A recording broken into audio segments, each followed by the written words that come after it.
Hello everyone! Today, mag-solve naman tayo ng differential calculus. Pasintabi lang po sa mga nanonood, medyo may kalungkutan itong isosolve natin ngayon. So, this is the problem.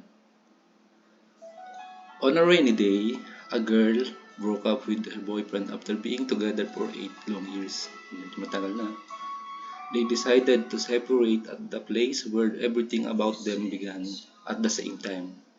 The boy is junior, crying and running at the rate of 5 feet per second, and the girl is walking due east at the rate of 5 feet per second, thinking if she made the right decision. So, pwede natin dito ilagay ito sa x and y axis, and then let natin na yung y is yung north, then yung x is yung east. So, sabi dito, yung lalaki daw ay due north and running at the rate of 5 feet per second. So assume that this is the breaking point. So dito sila nag-break yung dalawa. Tapos papunta sa north yung lalaki. And then yung babae papuntang east. So yung lalaki daw is papuntang north, umiiyak at the rate of 5 feet per second yung speed niya. While yung babae naman papunta siya sa east, thinking kung tama ba yung decision niya at the rate of 1 feet per second. So after 5 seconds, so kasi ito yung nando sa problem pa, 5 seconds. So assume natin nandito na yung lalaki, tapos yung babae nandito na. Tapos ito yung magiging distance nila sa isa't isa kung gaano kalayo sila. Let the distance as S. So ito,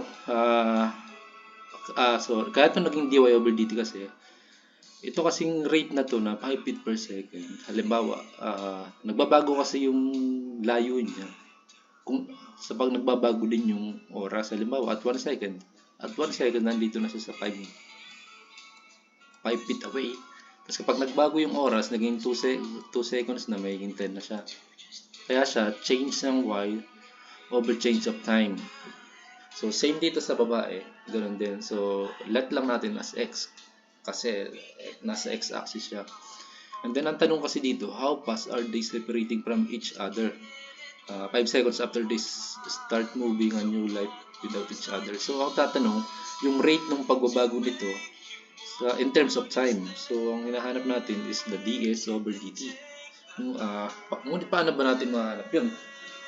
Imagine dito since nakaka-form kasi tayo ng dito right triangle So, halimbawa nandito na yung babae, tapos nandito yung lalaki.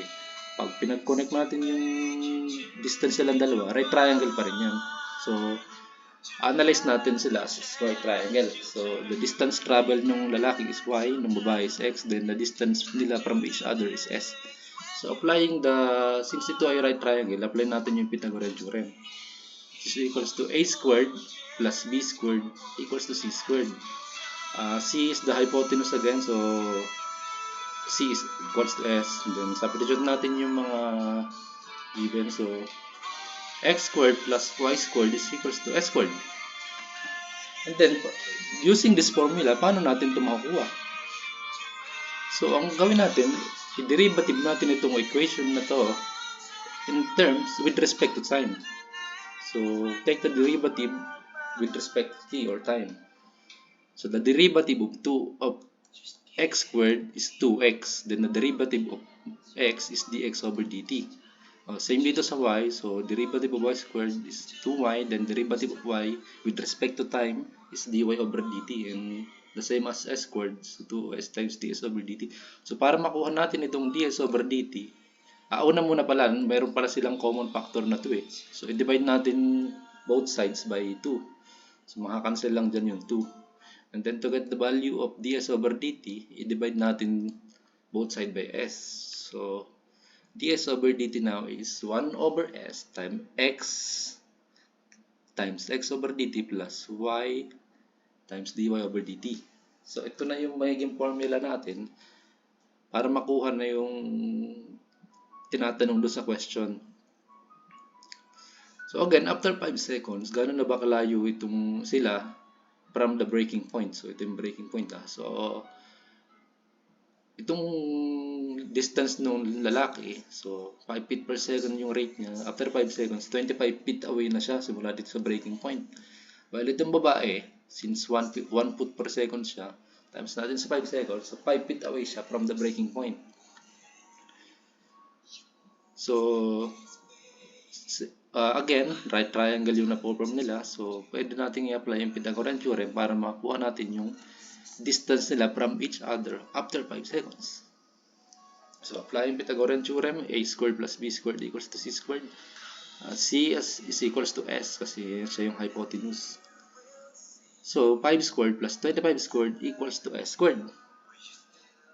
Then simplify lang natin, s squared equals to 650, then square root natin both sides. S is equals to 5 square root of 26 feet. So after 5 seconds, ang layo na nila ng isa't isa, nandito si boy at nandito si girl. So ang layo nila sa isa't isa ay 5 square root of 26 feet na. So ngayon, meron na tayong S. Meron na tayong X, may dx dt, may Y at saka Y dt. So using this formula, substitute lang natin yung mga values. So 1 over S, ang S natin is 5 square root of 26. Then X natin is 5. And then ang dx over dt natin is 1 foot per second. And then same as Y is equals to 25. And then dy over dt is 5 foot per second. And then i-type nyo na lang sa calcu para hindi kayo mahirapan. So lalabas, ds over dt is equals to 5.10 feet per second. So again, sabi dito sa question, how fast are they separating from each other 5 seconds after they started moving to a new life without each other? So the answer is 5.10 feet per second. Kumbaga, bawat segundo nadadagdagan ng 5.10 feet yung layo nila sa isa't isa. So after 6 seconds, nandito na yung babae, tapos nandito na yung lalaki. So, add ka lang ng 5.10 feet dun sa nakuha nating distance nila dun sa 5 seconds. So the problem is now solved. And ganun lang yung mga discard dyan sa differential calculus. So, isip ko lang ng formula kung ano yung mga pwedeng magamit na. Halimbawa ito, since naka-form ka ng right triangle, so unang papasok sa iyo Pythagorean theorem. So, yun lang, sana may natututunan kayo. Thank you for watching.